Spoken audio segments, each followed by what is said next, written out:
রাতে যে আমাদের খাবারের প্লেট, এটা খায়া পানি, ধোয়া পানি, আগে গ্রামের আমরা মাটির ঘরে, টিনের ঘরে থাকতাম, তো এটা বাহিরে ফেলানো যাবে না রাত্রে, তাইলে ক্ষতি হবে।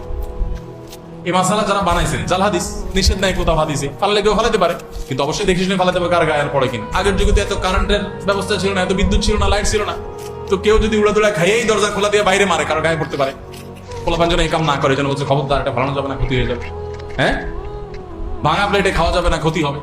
ভাঙা প্লেটের ভাঁজে ভাঁজে হয়তো ওইটা হয়তো কোনো প্লেটের দোকানদার হাদিস বানাইছে, যাতে করে কোনো কোনো প্লেট বিক্রি হয়।